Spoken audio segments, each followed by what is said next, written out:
All right. If you want to just move to the next screen, we'll put your pretty faces up there.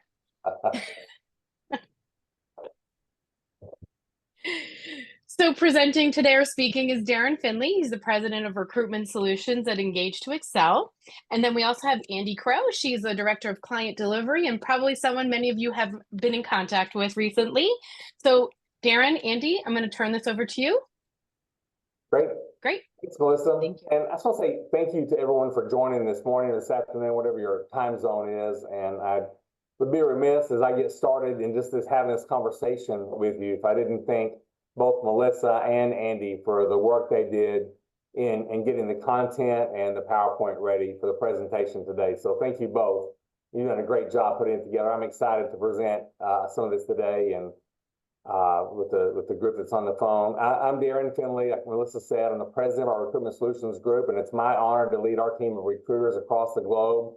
We have a wide variety of clients in our practice, but a large portion of those focus on roles that are around the technician space and mechanic space. And so we wanted to share some information that we've got. Some of it's new, some of it you might have seen it before, but I think pulling it all together with some data around this year, what's going on, should be helpful for you. So we hope that you gain some insights today that'll help you be more effective in your business, help you think about how to recruit technicians better, and actually retain some of them better as well.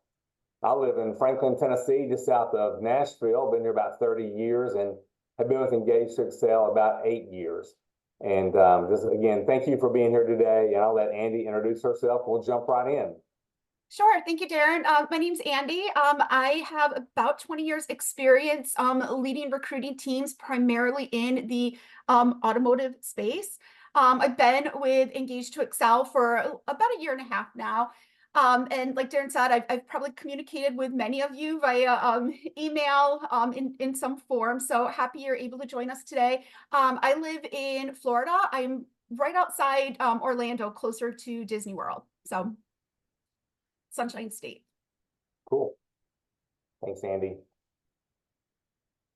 Perfect. And just wanted to bring you through what we plan to talk about today. Darren's going to give an overview of what the labor market looks like and then what it looks like specific to the automotive industry. Then we're going to dive right into the technician shortage. What is causing the shortage? What information we know about it? And what we can do to try and build ourselves out of it. We're going to then pivot over and just talk about what the cost of some of these unfilled positions or open bays are costing us right now. And then really want to give you an advantage in this labor market and prep you with some tips and tricks on things that you can do to attract top talent to your organization. And then we're going to open it up for any questions that you may have. Cool.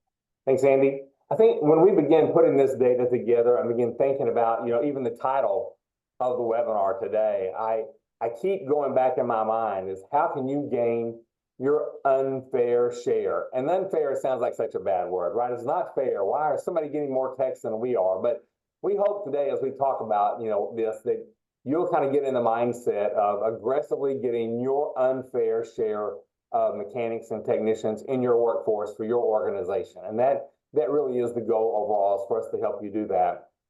When you think about who Engage to Excel is, we've been around for over 130 years. We've been in the recruiting business for over 33 years.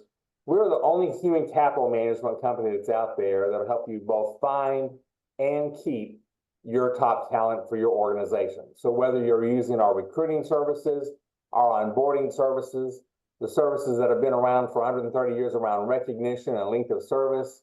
We've got consulting work that does around developing and helping hiring managers be better at their job, and then engagement surveys as well. Anything around idea of helping you find and keep is what we focus on every single day for our clients. Today, we're focused on technicians. We're focused on the automotive space. And some of you have seen maybe part of this slide before, maybe you haven't seen this slide, but our automotive specialty team that Andy leads does a fantastic job. It's easy for me to brag on them because they're the ones that are doing all the heavy lifting and the hard work. But just some examples of some of the hires that we've done just in the last few months.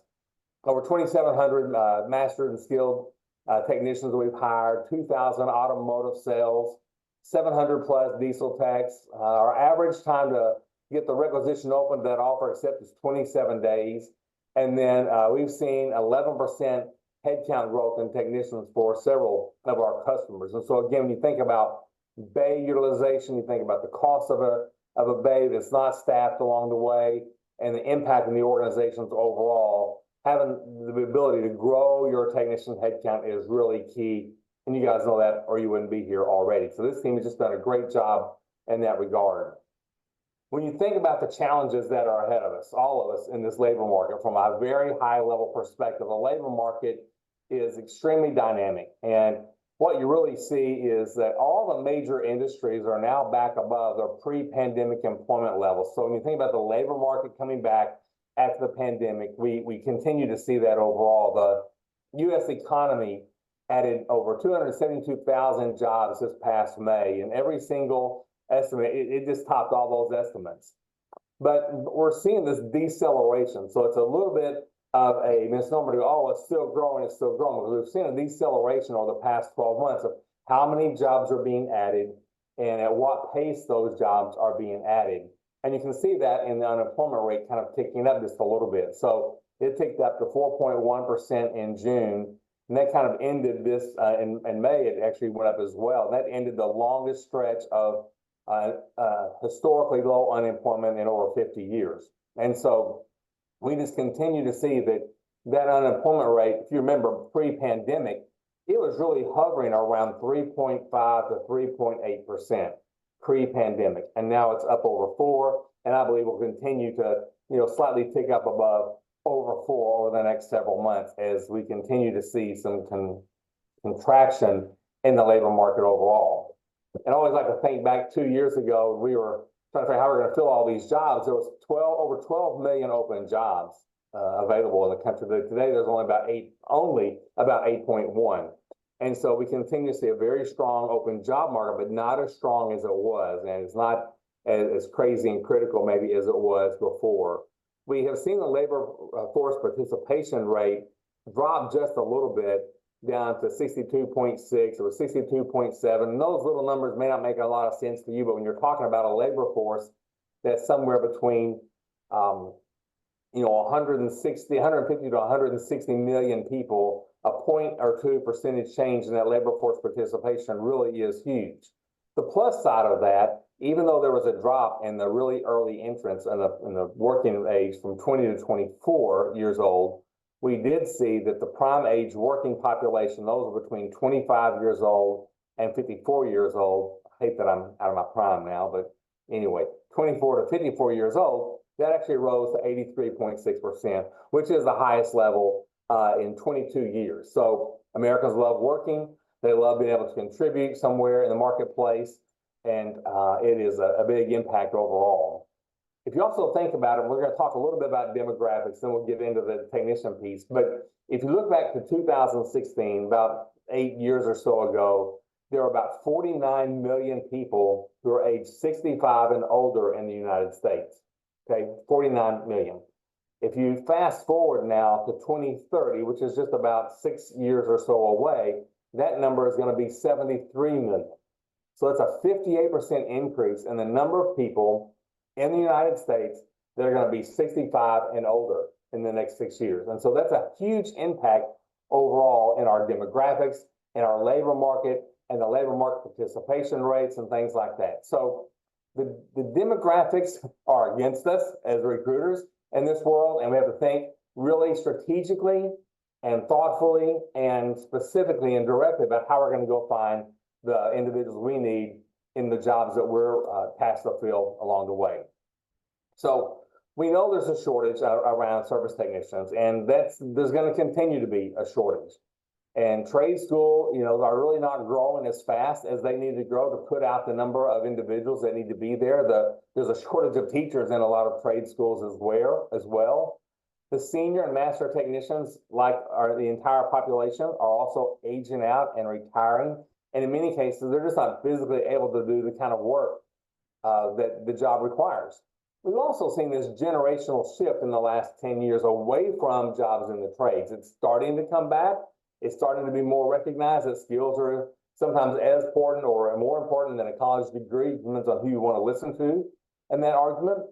So that limited vocational training opportunities that happened several years ago is coming back to haunt us now. And you guys, I know, feel that.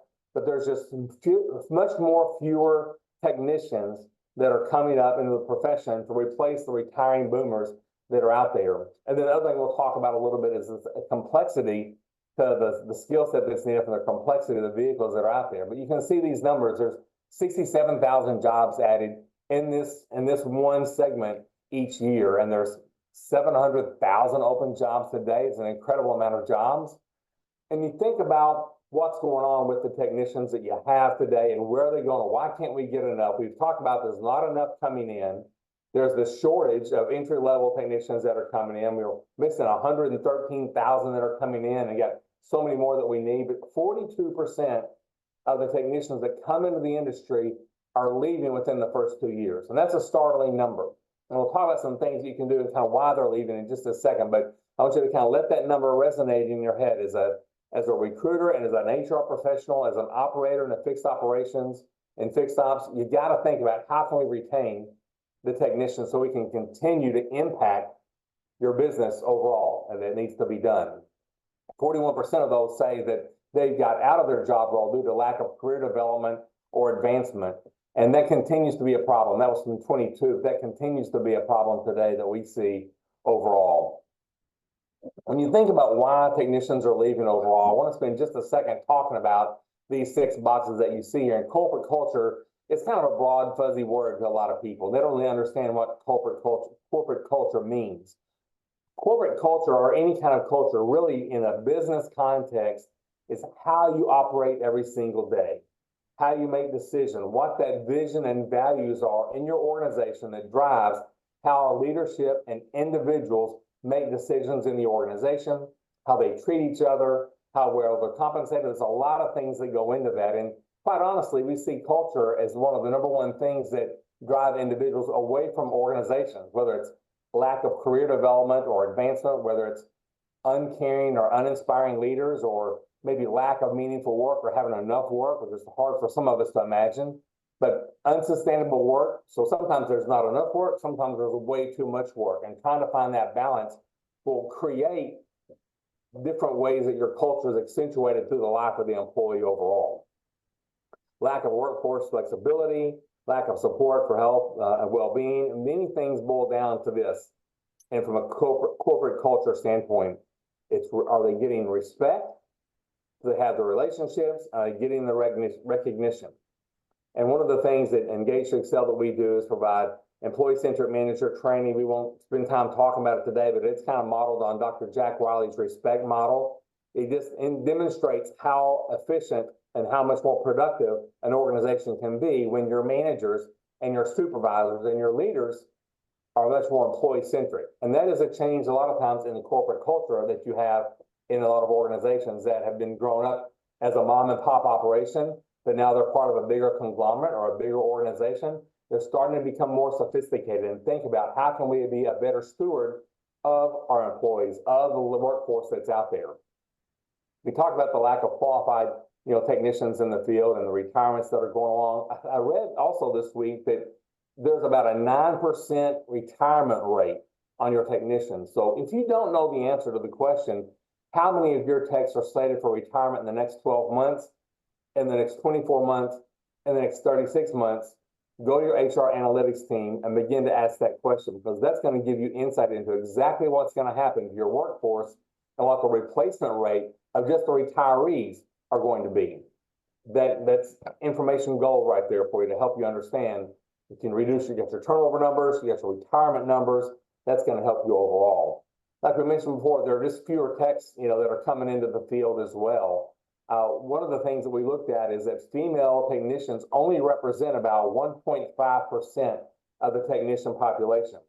So what are we doing as organizations to get more females into the industry, into the skill, into the profession? Is it starting in high school? Is it starting in the technician training schools? How are you developing that culture in your organization that welcomes those individuals that can actually come into the workforce overall? And I think when you look at the pay, it's got to be competitive in the market. We'll talk a little bit about that. And we also talked about, the trade schools are just not sending out enough techs overall that we need to have in order to backfill those individuals. And then we also think about the things at the bottom here is this increased vehicle complexity, and then also the EV market. And you got some stats, don't you, on the EV market that has popped up? I do. So we were looking at earlier some stats that the U.S. Bureau of Labor U.S. Bureau of Labor Statistics put out. They're estimating 160,000 EV jobs will be created by 2032. Of that 160,000, about 78,000 will be for actual repair technicians. The rest will be for installing charging facilities, things like that. But if you think about that, that's about 78,000 EV technicians will be in demand by 2032. So that's approximately 10,000 per year. And then looking at our current labor force of technicians, probably less than 1.5% are actually fully trained on EV specific certifications. So we've got a long way to go over the next 8 years to get where we need to be for EV specific technicians. Yep. And so as you think about your workforce that you have today, how many of your existing technicians are going to transition over into EV and learn that skill? Are they going to know what, no way, no how am I going to do that? I'm sticking with the gas motors or the diesel motors, right? Or is there some individuals you're going to have to bring in new? All things that drive complexity overall. Thanks, Andy. This is some interesting stats. So we talk about, all the reasons techs are leaving, all the reasons why there's a shortage.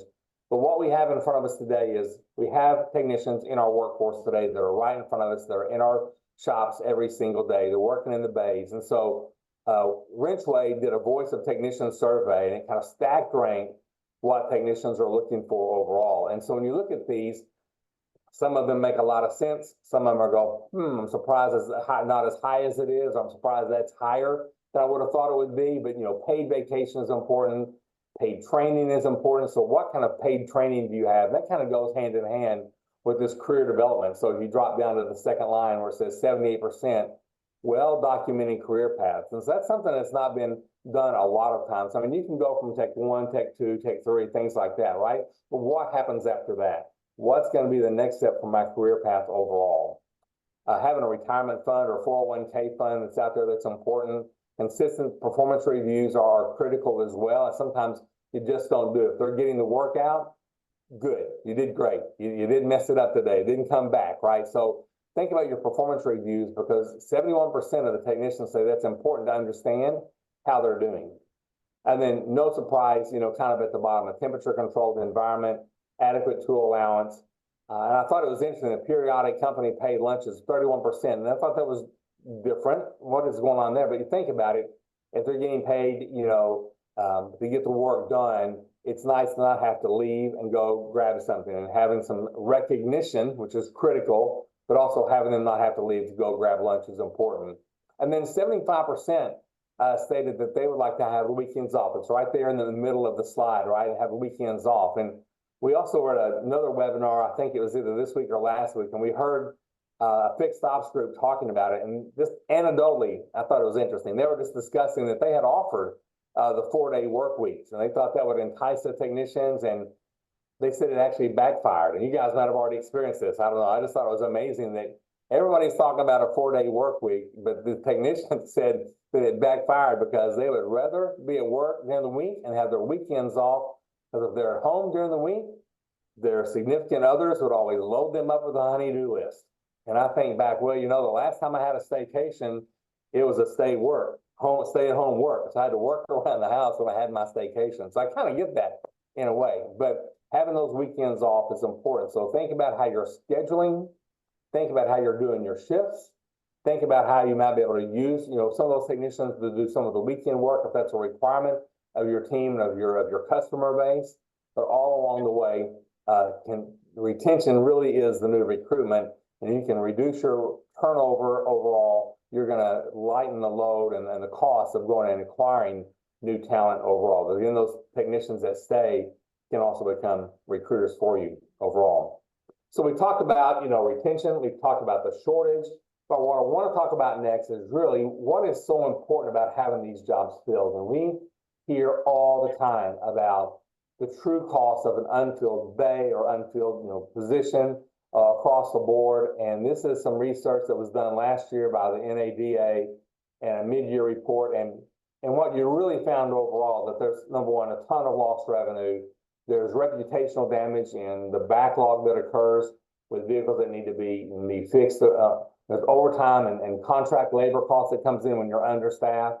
Employee morale and engagement suffers. All those things in green, kind of on the left-hand side, are byproducts of the cost of not having your base filled. But in the middle that you'll see, and what you really do see, on the right-hand side, is you can see the true numbers that occurs. And the work that NADA did here is really saying, oh, hey, the average repair bill is about $445. There's labor, there's parts, and that total comes into play. And then they were, for this analogy, they worked in 85% productive days, so that's 6.8 hours, 20 days of work days a month, so just working, the 5 days a week. And what that basically came back and said is that for one unfilled bay, there's really about $60,000 a month in lost revenue between parts and labors. And that, you want to talk to your CFO about it, or your finance managers, your general managers, that equates to about $31,000 in gross profit for each unfilled job that you have.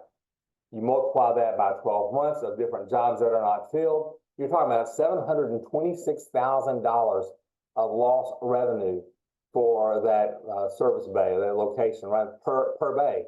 And you can think about, well, hey, we got 3 openings, and we always have 3 openings at this one location. You're talking about millions of dollars in lost revenue opportunity by not having those positions filled, and $375,000 per year in gross profit. All right, so that's your business case, and that's the business case you need to take back and talk to your finance leaders and your GMs and your organization about what do we need to do to make sure that we're doing everything we can to get our unfair advantage of technicians so we can maximize the profitability of our operations and continue to grow our business and satisfy our customers overall. So I'm just amazed at these numbers when I look at it. From all the business cases I've done in years and years, this is probably one of the most compelling business cases around lost revenue and lost gross profit that I've ever seen across any job family. It's pretty amazing overall what you're looking at. Only positions and a few other open jobs like that have the same kind of ROI return as these do. So when you put it in that perspective, these are really important jobs that need to be filled overall. So how can you gain your unfair advantage? I keep saying your unfair. How can you gain an advantage, in your labor market overall? So I think number one, you got to understand that last slide. You got to understand what's the ROI of getting the job filled and the true cost of the vacancy of that role, whether it's in a bay, whether it's in a garage, whether it's in an operations, wherever it is, right? And then you've got to really prioritize recruiting. You've got to make it so that organization-wide, that recruiting is a priority.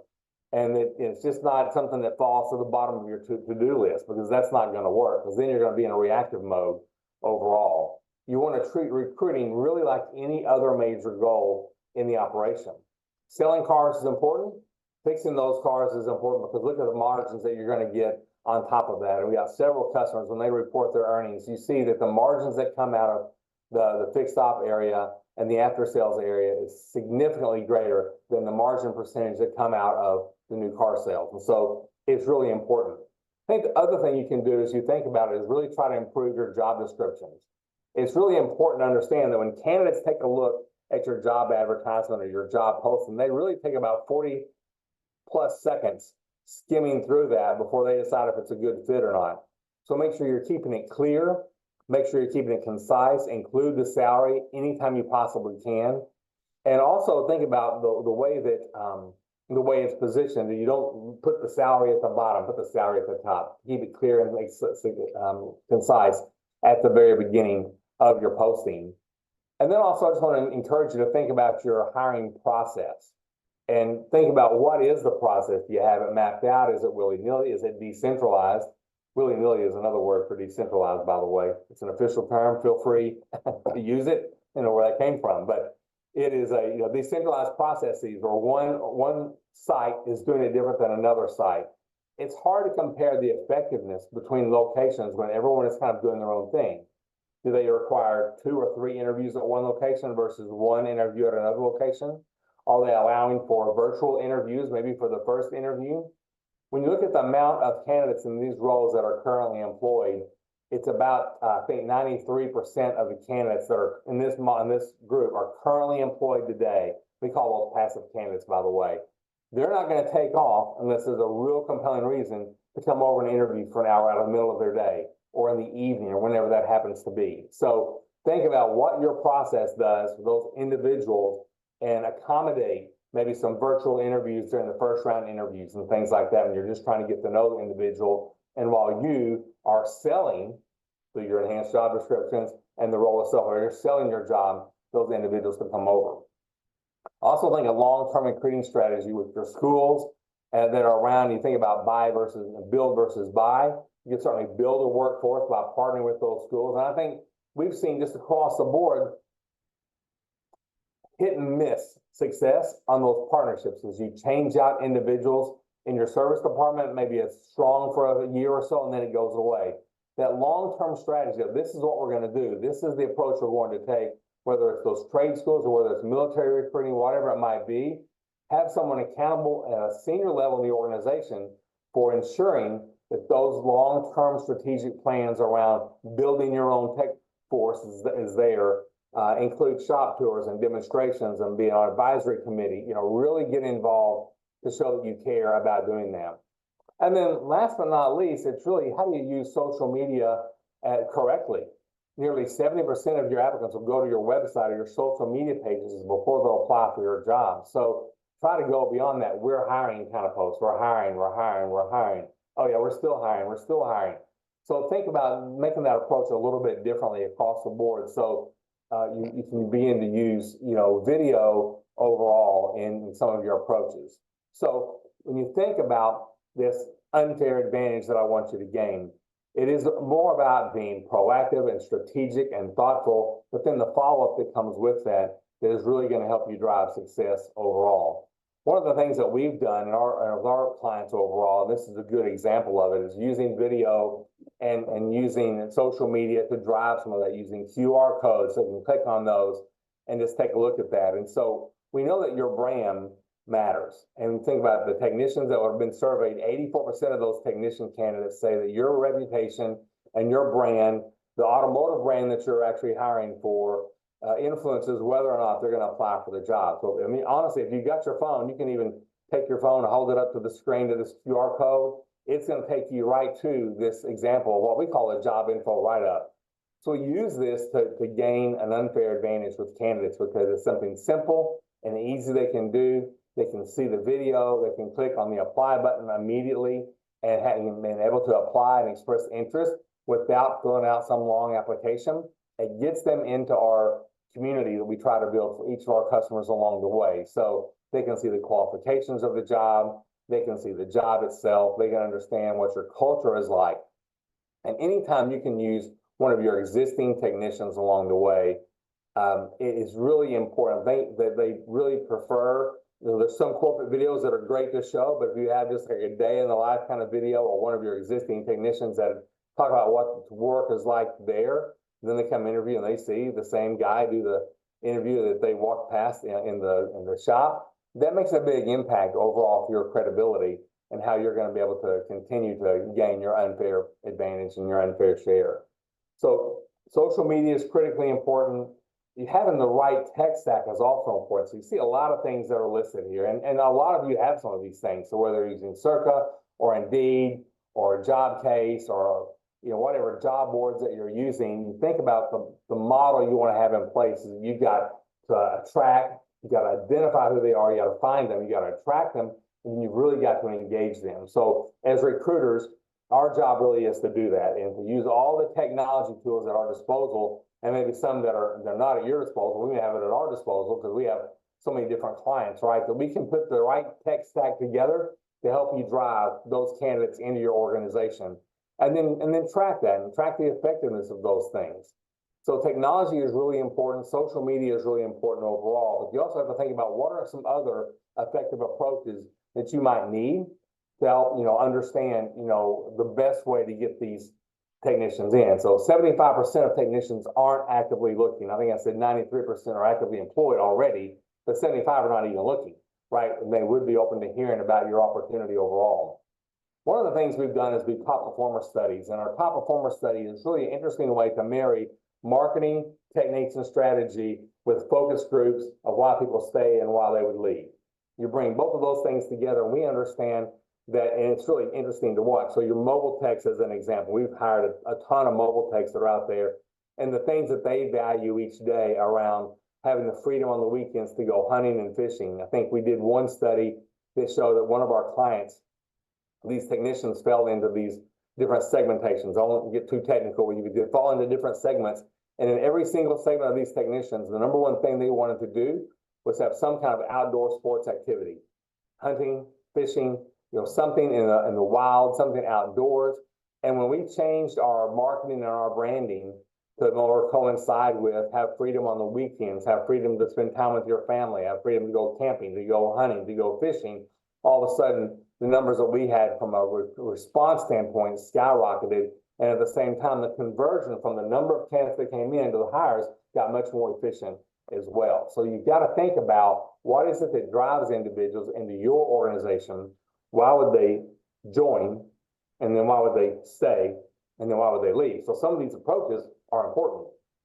We use the term passive candidates. If you're recruiting, you know what that means. If you're a fixed operator, and you might want to say, what's a passive candidate mean? It means that they're currently employed, right? And they are not always unemployed and looking for work. So you got to focus on those passive candidates in this group. And then there's ways to go find them where they are. And geofencing is a good way to meet the candidates where they are. And Andy's got a good side point here. Andy, talk about geofencing a little bit, because I'm just always fascinated by geofencing and how that works. Yeah, so geofencing is a great opportunity to get in front of those passive candidates that are not looking for a job right now. What geofencing lets you do is you're basically establishing a virtual fence around a specific area. And when a mobile device is detected in that area, it can trigger different events. Usually the way we use it for recruiting is we'll put, pop-up ads that say, hey, did you know that, ABC dealership is hiring, or we've got a job opening or a new dealership in your area. Think of, you've all been geofenced before. Anytime you've ever, checked into a hotel in a different city, and all of a sudden you open your phone and all of your pop-up ads are for restaurants or stores in that area. That's geofencing. So what we've been really successful with geofencing is looking at competitors in the market that you're hiring for, figuring out where in that market technicians go, and then geofencing that area. So anytime a technician is going in or out of their current employer, they'll get a pop-up ad saying, hey, did you know that we're hiring over here? We've got a state-of-the-art dealership. So that's what we use geofencing for in recruiting. Little did I know when I was walking through the soft drink aisle when I got those ads for Diet Dew that's what it was. Now I know what was going on, right? So that's how you get your unfair advantage, is using technology, to your advantage. We found that touch points are also, thanks Andy, by the way, that's really cool stuff. We found that touch points are just so important. And so the average of 8 to 10 touch points to engage a passive candidate. Remember, they're currently working. They're not unhappy where they are. They're currently working. So you've really got to create this engagement. And geofencing is one. Ringless voicemail is another way to do that. So, their phone, they're busy. They're going to answer the phone. And nobody answers their phone, by the way, in the day anymore, it seems like. So having the ringless voicemail, they can look at it at their convenience and see the voicemail that would have come in that they didn't have to pick up the phone and answer. Then they can click on a link and look at the job you're talking about. But you got to find the sites or the groups technician join, and we see a lot of those things, and we know where they are. And talking about geofencing, like going to car shows and geofencing a car show, because we know that they go a lot on the weekends. And then engage your existing team, engage your employees and get employee referrals. And you think about employee referrals overall and the effectiveness of that, it really is critical to do that, because they're going to be out and not just have them do it, right? But give them some recognition, give them some reward for doing that. If you've got $700,000 at stake in an open bay, why not incent your existing workforce to help you fill that bay with a very rich, very lucrative referral bonus for getting someone in the door to go to work there? And not just your existing techs, your sales team, everyone else that's around that works for your organization. Get them engaged in a robust referral program to help you. So these are really 4 ways to think about how can you maybe do something different, or if you're doing some of these today, amp it up a notch and really take it up another level overall. And then there's challenges, right? And so one of the things we've noticed, the challenges overall that hinder some of your recruiting efforts. And if you're a recruiter on the phone, you're like, yeah, these are all right. If you're in fixed op, if you're a senior leader that's on the phone, then you're going to go back, well, I didn't think it was that big a deal. But these are really kind of big deals when it comes to the challenges that we have. And having leadership and hiring managers and executives in the organization understand the cost of the vacancy and versus the cost per hire, so to speak, right? So make sure that you've got a good handle on that earlier slide that we did. They talked about what is the lost revenue and lost gross profit when you don't have this position filled overall. Sometimes hiring managers don't necessarily have that sense of urgency when they're making the hire. They're looking at short-term profitability, possibly of the dealership versus or the location that they're at or wherever the garage is that they're working in versus the long-term opportunity that's lost. And they have they don't deliver the best experience, for the candidate. So make sure that hiring managers and your managers overall are trained on how to interview, trained on the importance of creating a great candidate experience. Because by the way, if you don't want this candidate, there is someone either next door or down the road that wants this candidate. So having the hiring managers have the sense of urgency of making the hire, making the decision is also really critical, and not having them kind of sit on it and let it get old and stale. Now, the misalignment in the organization on hiring priorities, we've also seen. So senior management says, hey, get bay utilization up, get it up, let's go. But that message doesn't get, cascaded all the way down to the individual locations. So make sure there's a good alignment around the strategic priority of filling these roles, increasing the revenue, increasing the gross profit. And there's a lot of times ineffective change management on hiring policy or goals and communicating those goals. And we've seen just confusion around what workforce management really is. How many open bays do you have today? What is the goal to fill X number of bays and X number of timeline? And then make sure everyone understands what that goal is and engage everyone in getting that goal completed. And then we see just many times too, and I feel sorry for, some of the recruiters that are out there that are carrying rec loads of 50, 70, 100 recs. The rec load's just too high. You have no other choice but just to shoot resumes out to the hiring managers and hope that one of them is going to stick.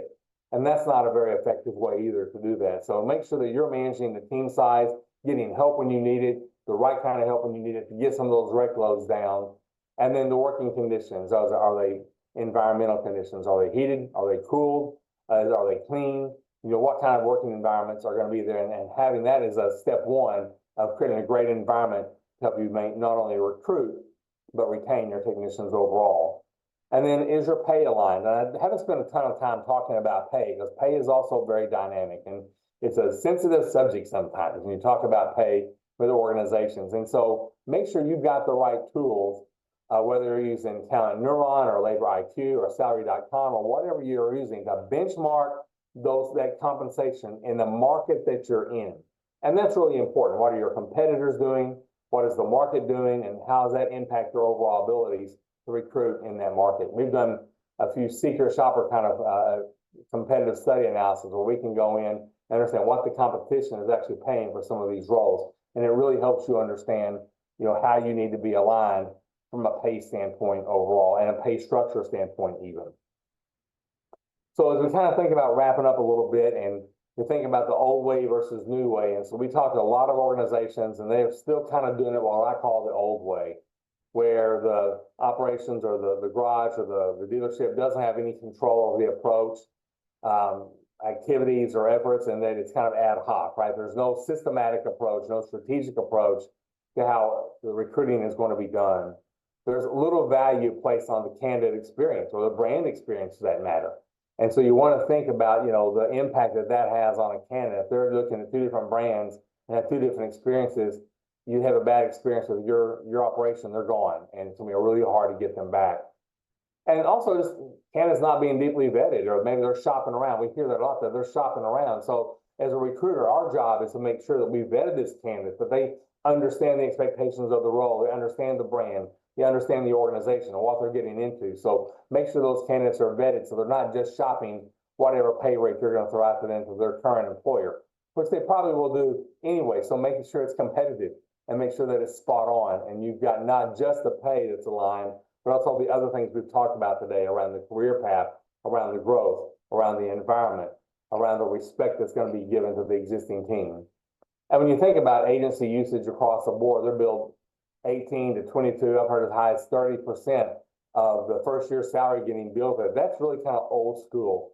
We're talking to someone earlier, I guess maybe this past week, and I told her I was going to use this quote. She said, contingent hiring, contingent recruiting is so 1990s. I'm like, well, I am using that. And so it's interesting that that's the perspective of some progressive organizations that are out there.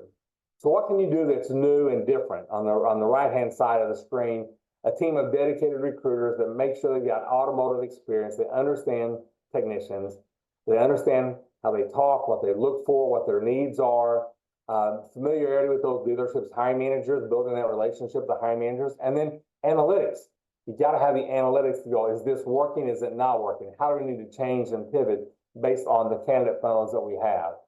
And the new way is also having someone recruit specifically for you, creating great brand awareness, helping you get over the issues and challenges, and wearing your shirt, so to speak, right? So being your ambassador in the marketplace to help you really recruit for individuals that are just for you and not being shared. And I got a candidate that's great.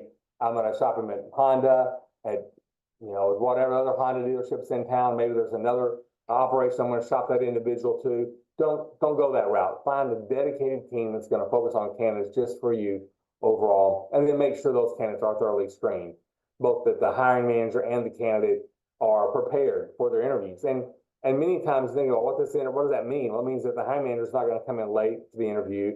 They're not going to be running in 15, 20 minutes late to go, oh, hey, by the way, sorry, I'm late, blah, blah, blah. I hadn't seen your resume yet. I don't know tell me about your background, right? It's a bad experience for someone that is highly valued and worth over $700,000 in revenue a year. So appreciate that. And then when you look at the work that we do, just typically focus on lower fees, because the efficiencies that we gain using a technology stack, using dedicated recruiters that know what they're doing in the marketplace, that have a good insight, our fees generally are somewhere between the 7 and 8% that are not at the point of hire, but it's kind of spread out through the process. So the process is managed. So overall, there's an old way of doing ways, new way of doing things, and I hope those are helpful for you overall. We are so honored to have multiple customers in this space that have been very successful. We've been successful for, and customers that are kind of outside the normal space, that maybe not the AutoNations of the world or I think it's Complete of the world, that also hire mechanics and other individuals that are skilled in this technician space, and it's really important. So having some great sourcing expertise is really critical. Leveraging your technology, great candidate engagement. Make sure you're delivering business impact. Go back to that ROI, and you're going to get this deck. So go back to that ROI slide and take a look at it. But overall, just in my mind, it's okay for you to get your unfair share of technicians. I want you to think about that and go back to your teams and say, it is time for us to get our unfair share. And if we can help, we would certainly be glad to do that. But I'll kind of pause here and see if there are any questions that either Andy or I can answer. And if we don't know the answer, then we'll make sure we shoot it to you overall. Darren, as we wait for some questions to come through, I did just want to answer a question that came through earlier. We will send this deck out in a PDF, as well as the recording of the webinar, so that everyone has that. I know there's a lot of information you shared today, so I'm sure people want to digest it. Yep. We do have one question that came through. What is your average cost per hire for an experienced technician? So it can vary. Like I said on the previous slide, 7 to 8%, if there's any kind of volume behind that at all, then that's generally what our cost per hire is going to look like. We've seen some will go even lower than that, depending on the volume that we're doing for some of our customers. So instead of the 18 to 20 some odd percent you're paying with a contingent firm, ours is much more cost effective, around 7 to 8%.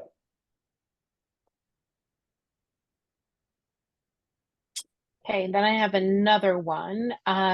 If we wanted to engage you to help us with hiring technicians, what does an implementation look like? Sure. So depending on the volume and the scope of what we would do, our implementations are, and I think I might have even seen Leslie mention on our call today, they're actually pretty quick. We want to make sure that we're doing the right thing in the right place at the right time, understand your current process, understand your hiring managers, understanding your brand and your culture. So we'll spend a little bit of time doing that, but we can always be up and running within weeks. So it's really important how fast you can adopt it, the service, and do some communication, some change management in your own organization.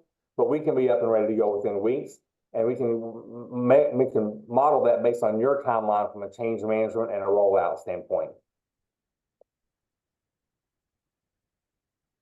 Darren, we still have some time for questions, but if you want to just move it to the next slide in case someone wants to reach out to you or Andy directly, we'll leave your contact information up on the screen.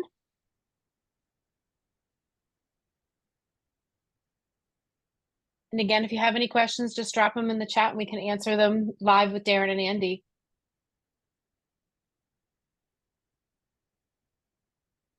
Well, as we wrap up, I just want to say thanks again to Andy and her team. They really are the subject matter experts when it comes to this space, and have just done a fantastic job with our clients, and not only building, you know, the data we have today, but just delivering for them, hires kind of across the board. And then Melissa, to you again, thank you for your help with the deck and getting it put together. And if anybody has questions that you didn't have a chance or were too shy to ask on this call, feel free to reach out to either one of us directly.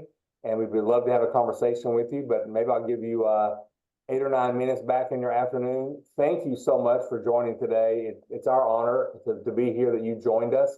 So thank you so much for your time today, and hope you have a great rest of your day. Darren, I'm just Darren. I was going to say, yeah, there's one question that just came in on the chat. You mentioned reaching those passive candidates. How do you make sure you're targeting actual mechanics with those ads you talked about in the fence? Yep, that's a great question, Andy. On geofencing, you're targeting a location. So I'm going to answer that. I want you to clarify, because I'm going to halfway ask it as I answer it.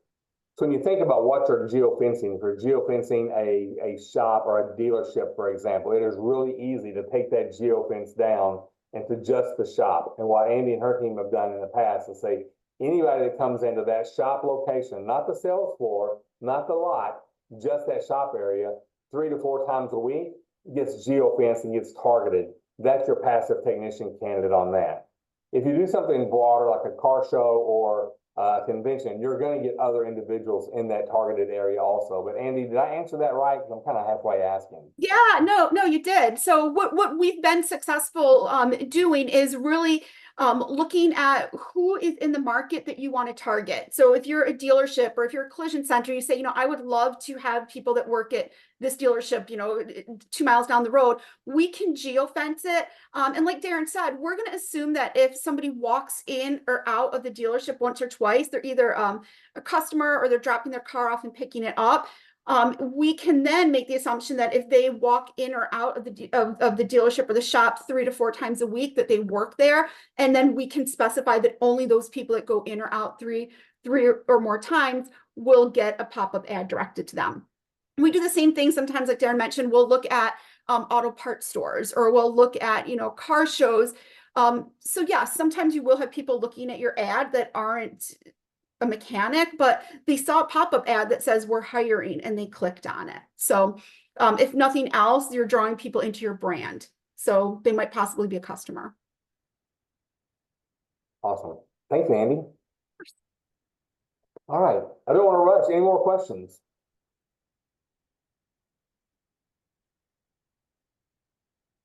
Okay, great. Nope. Thanks everyone so much. Appreciate it. Have a nice day. Thank you.